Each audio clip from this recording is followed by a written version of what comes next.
Welcome back to Old School Sports and our Out of the Park Baseball 24 playthrough of the Buffalo Wings. We are just past the trade deadline in this 2028 season, and it's been a really good season on the field for the Buffalo Wings. We are 68 and 37, second place in the National League East, 3 games behind the Mets. We are up 14 and a half games for one of the 4 National League wildcard spots.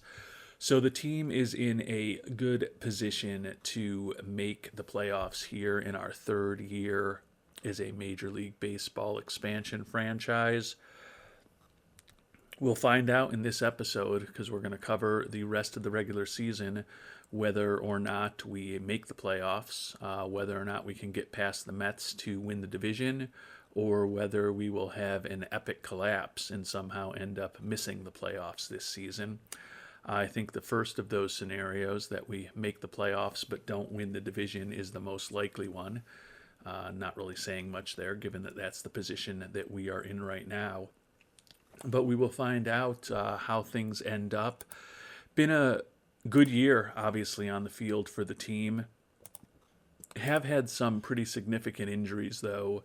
Left-handed reliever Harold Melenge, who we picked up in Rule 5 draft, reliever Bryce Miller, both out for the year, and we recently lost shortstop Marcelo Meyer, who we've signed to a large extension after making a big trade with the Red Sox to bring him on board this past offseason. Also recently lost him for the year. And we also lost our starting catcher for the year. But we decided to trade him away, Sean Murphy, and he had a $15 million team option for next year. He's going to be 34 years old, and he's coming off of some major concussion issues. So I don't know what he's going to look like. May end up costing us, but I think there's also a chance that he may end up on the free agent market. And if he does, maybe we'll bring him back then. I also wanted to let you know I have offered one extension. The recently acquired reliever Andres Munoz, who is not our closer, but is certainly capable of being a closer. He's a guy that we had actually picked in the expansion draft a few years ago. We immediately traded him away for Kevin Made, and we just traded back for him a couple of days ago. He's only pitched 1 game for us, gave up 2 hits while walking 1 and striking out 2 over the course of just an inning pitch. So a very exciting debut for Munoz for the Buffalo Wings. But we have offered him an extension. He was looking for about $12 million a year for 3 years. We offered him less than that. Devin Williams, our current closer, who's a few years older, was looking for about $14 million. So figured that maybe if we get Munoz locked up, we will have the closer position hopefully locked down for a few years to come. We traded him away because we didn't really feel like we needed a closer, and we were a 71-win team and a 72-win team in each of our first 2 seasons. You can see it's August 1st, and we could, within the next week, pass those win totals for both of our first 2 seasons. So hoping that we remain competitive this year and going forward, and kind of willing to pay up to have hopefully a top-of-the-line closer for us going forward. And we'll find out, I'm sure, in the coming days and weeks whether Munoz agrees to sign that extension with us or not. And taking a look at our schedule for the month of August, I got a nice homestand here. We lost the first game of it yesterday against the Cubs, but 2 more against the Cubs, 4 against Miami, and 3 against Montreal before we have a road trip against the Phillies and the Royals. Then we are home against Baltimore, and then a 4-game series at Pittsburgh, including the conclusion of a game that had a rain delay from early in the season. And then finish up the month with 3 at Montreal, and then 3 at home against the Mets. As I mentioned, they are 3 games ahead of us in the division, so those could be critical games for us, depending on how the first 27 days of the month goes. But if we're able to kind of stay close to the Mets, those 3 games could have a huge impact on who ends up winning the National League East. And in addition to finding out what our record is this year and whether or not we make the playoffs, also once the minor league seasons finish up, we're going to check in on all of our top prospects as well as some of the top prospects we have passed on in previous drafts, traded away, had the opportunity to acquire. Some of you are pretty familiar with this list, so interesting to check in and see how a bunch of minor leaguers in our system and other systems did in this 2028 season. So that will be on tap later in this episode as well. And we've gotten the month off to a great start. Won our first 6 games in August. We've closed the gap to just 1 game behind the Mets. You can see this real dominant performance. 3 straight shutout wins against Miami, 12-0, 6-0, and 2-0. And we also shut out the Cubs 2-0 in the first game of the month. So 4 shutouts for our pitching staff. Combined shutouts, but still shutouts in the first 6 days in the month. Can't ask for much better than that. And some more good news. Andres Munoz has agreed to the extension that we offered him. Interestingly, Devin Williams is asking for an extension now too. 13.6 over 4 years is what he's looking for. He's going to be 34 years old before the end of this season. Kind of feel better about what we did with Munoz. He'll turn 30 this off season. You can see the contract we offered him to. It was 5 years and an average of $11 million a year, but it's actually $10 million a year for those first 4 years, and then a team option at $15 million in the final season when he's 34 years old. So I think that's not bad to have a top of the line closer for the next 4 years at $10 million a year, and all he's done over the course of his career is put up a 183 ERA plus and a 60 FIP minus. So he has been outstanding, and hopefully he will continue to perform that way in the coming years with our Buffalo franchise.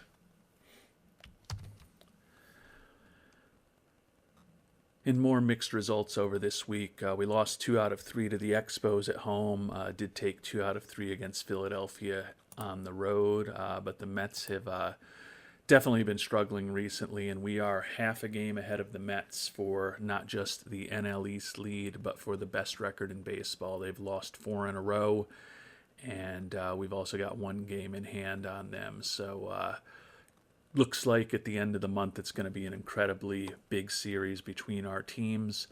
Deshaun Seifu still leading the National League with 79 stolen bases. His batting average has dipped to 301. You can see he's no longer one of the top 3 players in the league in batter WAR. His batter WAR is down to 5, or his total WAR is down to 5. So apparently he hasn't been playing quite as well over these first couple weeks of the month, but still think that a 100 stolen base season is definitely within reach for our leadoff hitter and star second baseman. And unfortunately, the Mets have started playing better, and we got swept in Kansas City, although we did sweep Baltimore when we came home. Now we've got 5 games in 4 days at Pittsburgh, followed by 3 games in Montreal before we finish off the month with that critical series against the Mets. Taking a look at the standings, they've now they've lost 2 in a row now, but with our 3 games that we lost in a row there, we're still half a game behind them.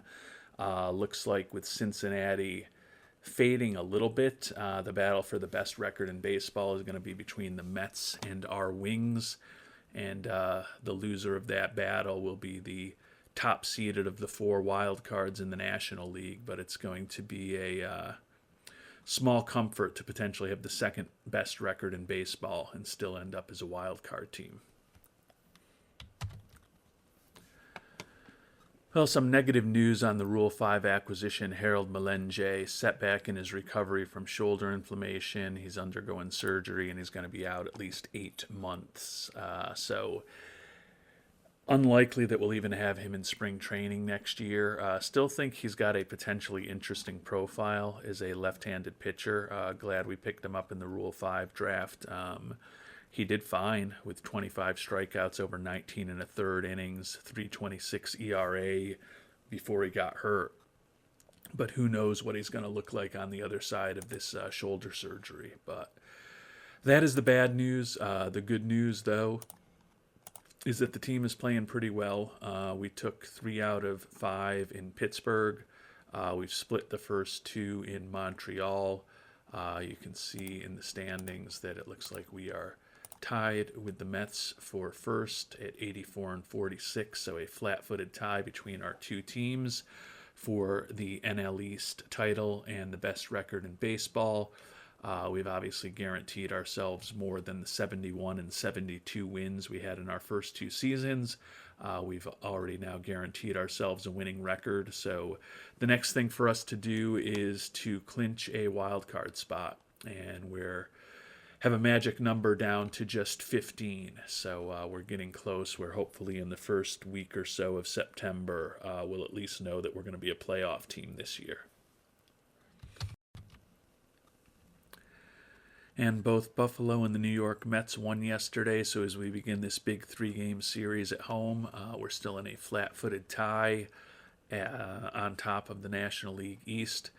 Taking a look at the schedule for September and October, just 1 game in October, and it looks like this is our last chance at the Mets. So with the teams tied here at the end of August, if either team can sweep this series, that's a huge step towards potentially clinching the NL East and also potentially locking up the best record in baseball. But obviously there's still going to be over a month of baseball to play even after this series is complete. So even a sweep doesn't guarantee anything, but it certainly helps.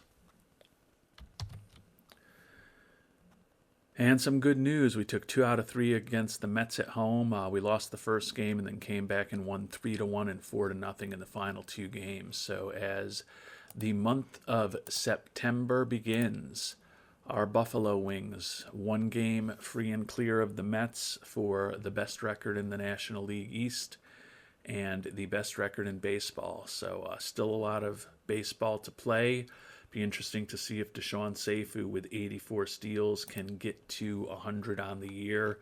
His batting average has dipped all the way to 289, and quite honestly, with 84 stolen bases and 96 attempts, although his success rate is still excellent, he's actually been caught a lot more recently. You can see that his OPS plus and his WRC plus are only league average at this point. So we knew when we picked him up that there wasn't going to be a lot of home run power and they wouldn't generate a lot of walks. It also looks that his contact we think is only a 70 now. Used to think it was a 75. So he can get that batting average back over 300, probably can have a strong finish to the season, but he's definitely been fading a little bit. Still having a very productive year with a 4.8 WAR, but his WAR was, I believe, 5.2 when the month of August started. So despite the fact that our Buffalo Wings had an excellent month of August with a 19-10 record, Seifu was not quite as good. We rank 5th in the National League in runs scored now, and we are still 3rd in runs allowed, which was where we were the last time we checked in. I believe last time we checked in, we were 7th in the league in runs scored. So our offense has gotten a little better, and our pitching still remains excellent, and our defense still very good as well.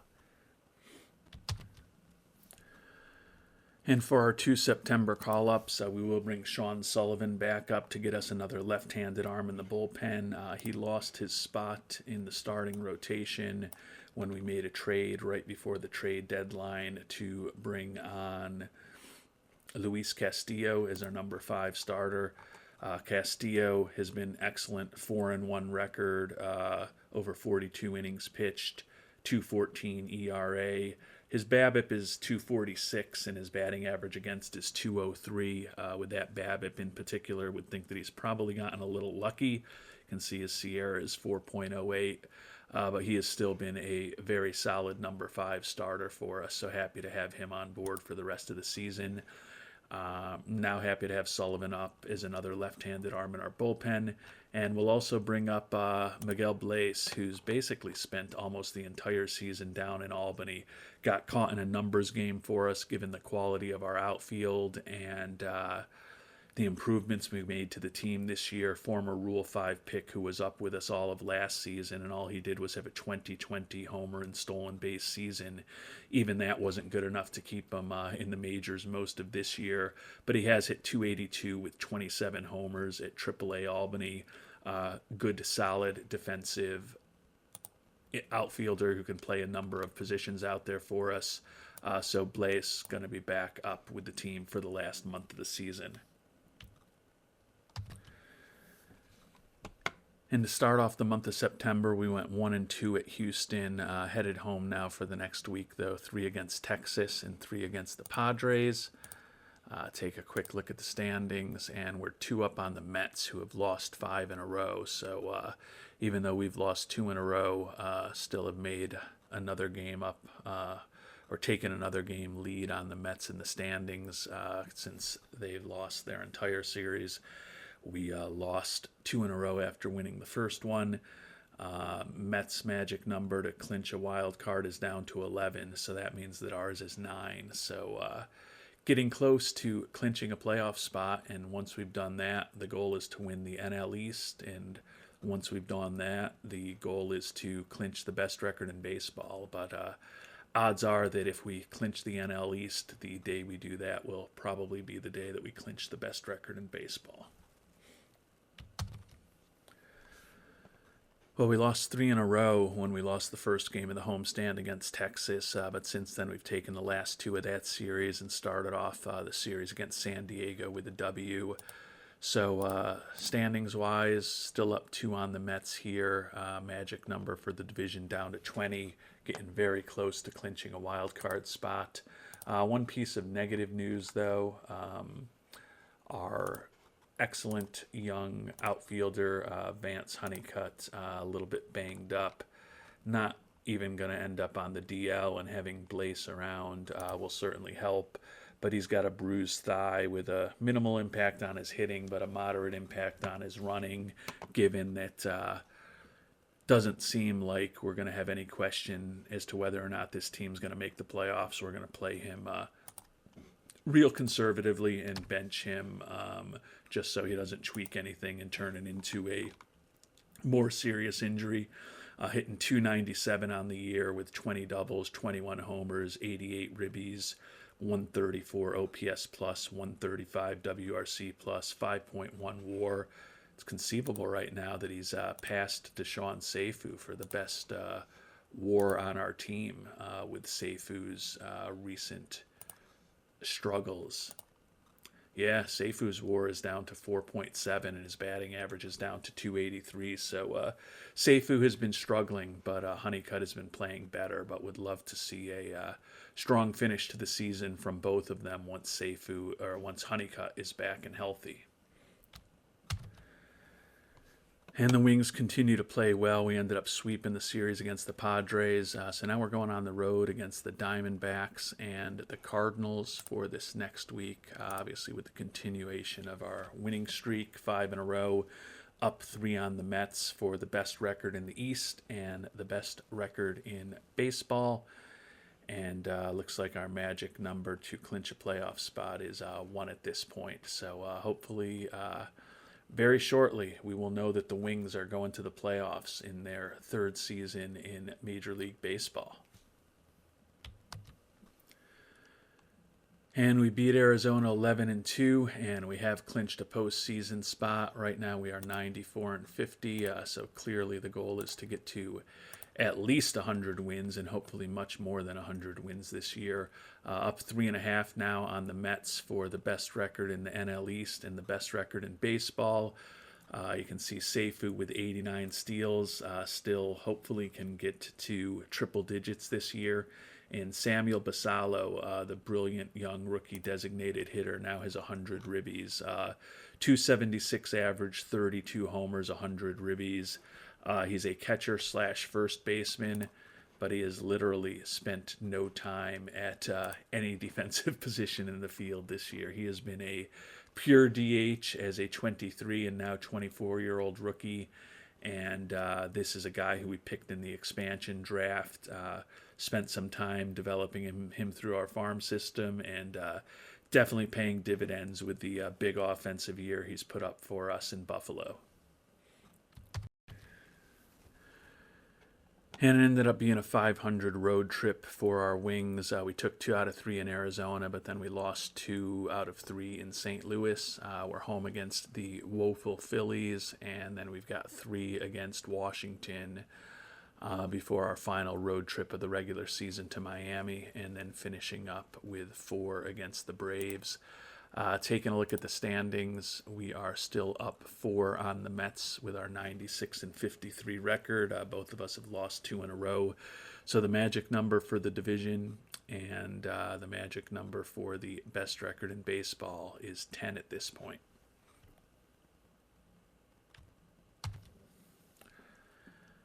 And it ended up being a rough homestand for our Wings. We lost 2 out of 3 against the last place Phillies, and then we lost 2 out of 3 against the Nationals. So we are trying to make this interesting as we can. 2.5 game lead on the Mets at this point. Our magic number is down to 5.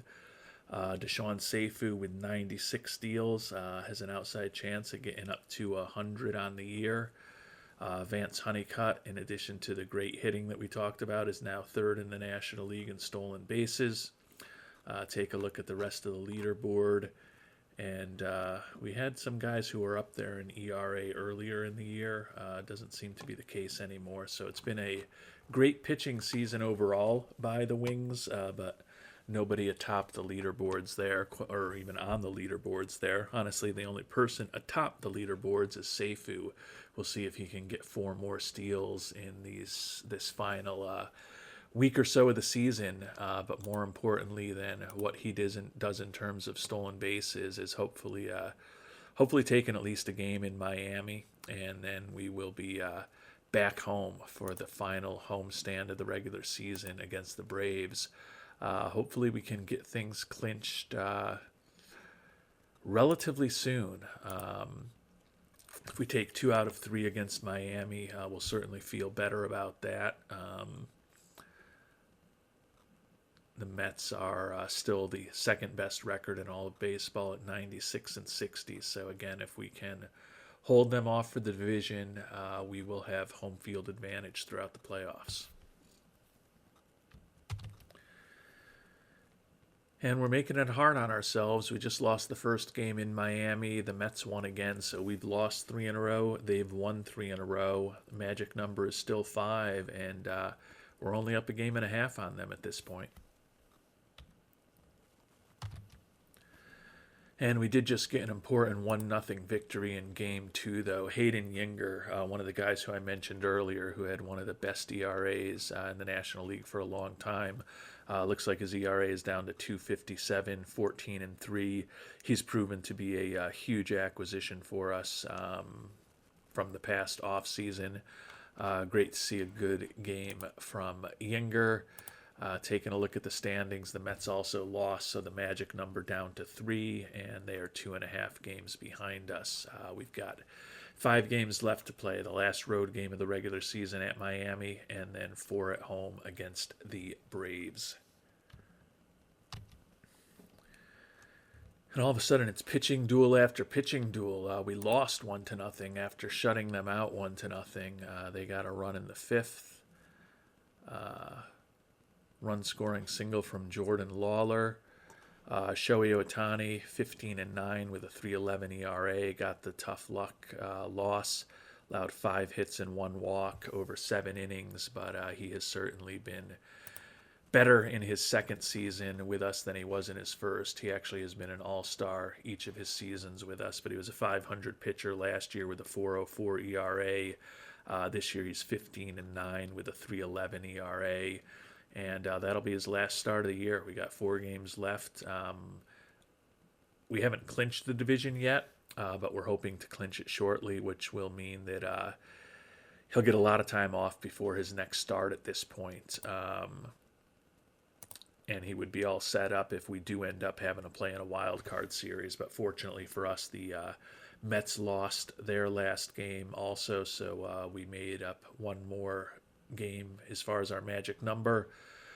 Two is our magic number in a 2.5 game lead with 4 games left to play for us. Seifu on 97 steals at this point as he tries to get to 100. And the Braves crushed us in game one of the series 10-2. That was the game that we had in hand against the Mets, so the magic number still 2 with a 2 game lead.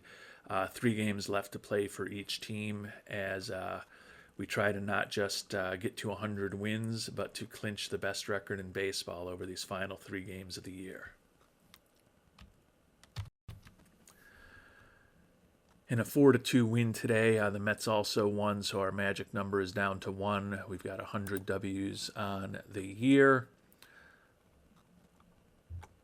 Painter improved to 11-9 with a really nice performance. 4.30 ERA on the season is what he'll finish in. He won the player of the game.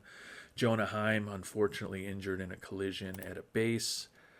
Day-to-day with back spasms, though, doesn't look like it's going to have a real significant impact on him, fortunately.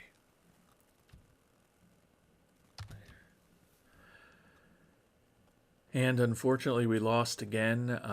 Mets won, so our magic number remains at 1. We are 3-7 over our last 10, so not heading into the playoffs in a strong situation. And unfortunately, looking at the team-by-team standings, we went 6-7 against the Mets this year. So if we end up in a flat-footed tie with them at 100 wins, they are going to get the advantage of winning the division, having first-round bye, having the best record in baseball. So we still have work to do here in game 162. If we win it, we control our destiny, but it is not settled yet. And fortunately, we did get the W on the last day of the season, 8-5 win over Atlanta. Eric Pena, 4 for 5 with a homer, a double, and 2 singles, drove in 3 runs. Yinger with a mixed outing, just didn't really go that far. 3 hits, 2 walks, 6 strikeouts, over 4 1/3, no earned runs allowed. But we got the W on the final day of the season. Kind of frustrating here. I was just seeing this in the front office. Somehow our fan interest has deteriorated and our attendance has deteriorated over these last few weeks of the season when we've been involved in this epic battle with the Mets for the playoffs, which seems a bit unrealistic. Would assume that we would be selling out all of these games, but apparently we were not. But most importantly, we won the last day of the year. The Mets lost. We are the only 100-win team in baseball. We have home field advantage for as long as we are around. We, along with the Reds, the Angels, and the Guardians, will have first-round byes. And Deshaun Seifu did get that 100th stolen base on the last day of the season to hit that triple-digit home run figure that back in the 80s and early 90s was something we saw frequently, but very rare in baseball in recent decades.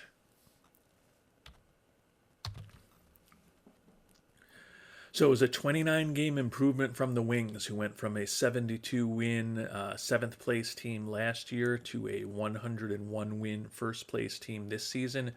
Could have been even better than that. You may remember before last season we signed Ramash Tasuku Nakajima. He got off to a very slow start with us, so we traded him away. All he did this year was lead the American League in homers, walks, on-base percentage, OPS, and WRC+, while putting up a 5 WAR. So that's, he's a player who was going to be making decent money, but obviously still would have rather had him at our first base as our first baseman. We ended up signing another import from Japan to play first base for us this year, Takao Ota. And he was not nearly as productive. Hit .201 with 22 homers, on-base percentage below 300, and a negative WAR on the year. So can't complain. We've got a 100-win season. We're the best team in baseball, but certainly could have been even better if Nakajima was still a part of our organization. And speaking of our organization, I mentioned earlier in the episode that I would do a recap of some of our top minor leaguers and also take a look at some of the other minor leaguers that we've either drafted and traded away, thought about trading for, thought about drafting in previous seasons. So before we finish up, we'll take a look at our farm system. We rank 7th out of 32 teams. Humberto Duque, who we picked or we signed as an international amateur free agent this year, is the top prospect in our system, ranked 11th overall. Ali Ostendorf, who we picked number 2 overall a year ago, had a very rough second season, 3-4 record, 49 innings pitched, 8.82 ERA, and he allowed a sickly 68 walks. Getting a little concerned that his control has not improved at all over his first 2 years. He's not quite 20 yet, but certainly not trending well in how Ali performed this year on the field. Dave Zapf, who we took number 5 overall this year, is viewed as the number 33 prospect in baseball. He hit a .198 in his first foray into professional ball at the rookie level with our Buffalo Wings in the FCL. Did hit 8 homers and 126 at-bats, but obviously would like to see more from him. Joe Edwards, our second-round pick from a season ago, hit .251 with 10 homers in rookie ball for us. He'll be 20 before the start of next year. Definitely has a chance to be in A-ball. Tyreek Hardage was our second-round pick this year.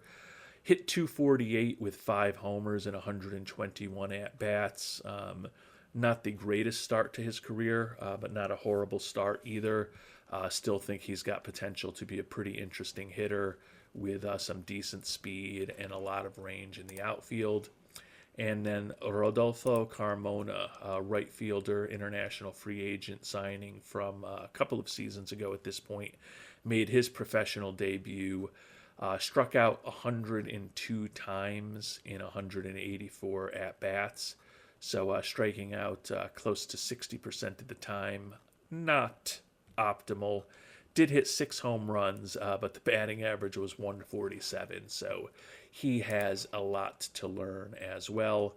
That is it for our top 100 prospects. You may remember Nate Kimmel is a guy who we picked in the 3rd round of this past year draft. He is our poor man's Deshaun Seifu in terms of his batting profile and his speed. He hit a flat 200, although he was at least 4 for 4 stealing bases in rookie ball this year. So nobody among our top prospects really tearing it up. Hopefully these guys continue to develop, but a lot of volatility in some of those performances of our top prospects this year. Since we were just talking about our draftees from this past season, check in on a couple of the prospects that we chose not to take with the 5th pick overall. One was the starting pitcher, Juan Estrada, ended up going 30th to the Pirates. Was 1-1 with a 0.95 ERA and 36 strikeouts in 19 innings in rookie ball. He was a college player coming out of junior college, so a little surprised that he didn't end up playing an A-ball, although I guess it looks like they signed him late and he only pitched 4 games. But certainly a nice start to his professional career. And of course, I've got to check in on Mike Goodwin. He was in the comments to our draft preview episode, the guy that most of you thought I should have went with 5th overall instead of Zapf. He ended up going 18th overall to the Angels, and looks like he signed a little late. He played only 16 games, but he did rake in those 16 games, hitting .396 in 53 at-bats. Struck out 15 times, stole a couple of bases, so certainly can't criticize the way he performed at all. He hit a lot better than any of the center field prospects that we took in the 1st, 2nd, and 3rd rounds of this past year's draft. And last but not least from this year's draft is the starting pitching prospect Isidro Ochoa, a high school pitcher who ended up going 36th overall that we really liked. Started 9 games in rookie ball, although he only pitched 30 and a third innings, 40 strikeouts, 21 walks, 4.15 ERA, and he injured himself in early August, is out with a partially torn UCL. Viewed as the number 60 prospect in baseball. Hopefully he'll bounce back from that, and we'll keep tracking how he does over the coming years. And you may remember the catcher, Alejandro Casares, who our scout suggested we pick many times in the draft. We never did a few years ago. He's still stuck in rookie ball, and it looks like his career could be close to coming to an end. Only played in 4 games, had only 2 at-bats this past season. He's going to be turning 22 next season, and he's never hit higher than 219 in rookie ball, so looks like Mr. Casares' career could be on life support, unfortunately for him. Guy who we had an opportunity to pick up in a trade years ago, Tanner Shillette, a 24, soon to be 25-year-old catching prospect. Split this year between AA and AAA, hit 278 with 33 homers and 360 at-bats at the AAA level. A year after combining for 49 home runs at AA and AAA. He combined for 39 this year with a lot more time in AAA. So his bat looks like it's about ready for Major League Baseball, number 17 prospect in baseball. I don't love him, or didn't love him as a catcher because of his defensive limitations. But he is a guy who I guess you could shove in left field or play at first if you really didn't care about defense at all. Probably will end up being a DH, and looks like he could be a pretty solid major league hitter. Derek Boot is an international amateur free agent that we really liked. We ended up getting too cute, and we ended up signing a couple of pitching prospects for good deals, and when Boot's price went up, that meant that we couldn't make a offer to him to get him on board. He's viewed as the number 14 in prospect in baseball. He's going to be turning 22 this offseason. Did have a big year in rookie ball this year, hitting 313 with 16 homers and 198 at-bats. Surprised they didn't bring him up to A-ball at some point during the year with those ratings. He certainly looks ready for A-ball. Would expect that he will be in single A and possibly even double A towards the end of next year, depending on how the Cubs organization decides to try to develop the guy that's likely the top prospect in their system. Roman Maples is a guy we really liked in the 2027 draft when we went with Ali Ostendorf, the high school pitcher. Maples is in the Kansas City organization. Definitely improved off of a poor first year in professional ball. Hit 248 with 7 homers and 165 at-bats. Just turned 20 years old about a month ago. Still looks like he could be a pretty interesting defensive player. It's just a matter of how much his bat develops. He's viewed as the number 45 prospect in baseball right now. Josh Blevins is a guy who will forever be linked in our minds, at least, to Deshaun Seifu. He's the guy that we thought about taking instead of Seifu at number 1 overall in 2026. Blevins ended up sliding to 10th, viewed as the number 35 prospect in baseball. I can see he's out with a fractured thumb right now. Split this year between rookie ball and A ball and had a very productive season. Hit 303 with 3 home runs in rookie ball, and then a blistering 349 with 6 home runs in A ball. So very productive this year. His contact and his gap power are coming along real nicely. A little bit frustrating if he was in your system, though, that his home run power and his eye still really haven't progressed at all. So definitely a question of how productive he'll be at the major league level. He's almost 21 years old at this point. Certainly if he maxes out his ratings, he can still be a very productive major league hitter, but he's going to probably need to just about max out these ratings given his poor speed and his poor defense to be a useful player. Feeling better than ever that ended up with Seifu number 1 overall in the draft that year. And last but not least, those of you who have been watching this series faithfully know where I'm going here.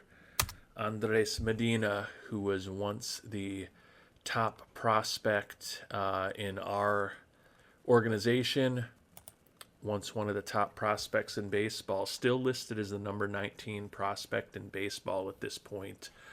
Still has the great personality, still has the great catcher ability. Doesn't look like his batting ratings have progressed all that much, and he split this season between two rookie ball teams in the Philadelphia organization. Hit 250 with a homer in 76 at bats in one, 257 with 5 homers in 70 at bats in the other. So it was by far the most productive offensive season, but at this point, he is a 21-year-old who still hasn't made it above rookie ball. So we traded him away about 21 months ago at this point, and feeling pretty good about it. The main guy that we got in return for him was Andrew Painter, who we've signed to a long-term contract. Painter hasn't been great for us.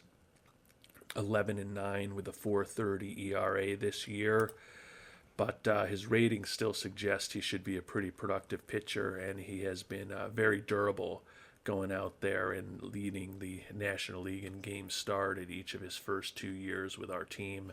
Did get his Sierra down to 351 this year and get his WAR above 3, so continues to make progress. I don't think he's ever going to be an ace, but should be a good solid starter. And you can see that all 5 of the starters on our pitching staff double digits in wins this season. Luis Castillo didn't get all those wins with us, but was 5-3 with a 4.08 ERA since we picked him up as our number 5 starter. So the Buffalo Wings are headed for the playoffs. Been a great regular season. We're going to have a first round bye. We're going to be as fully rested as we can be when we begin our playoff series. And we will do that in our next episode. Until then, thanks so much for watching, and hope you have a great day.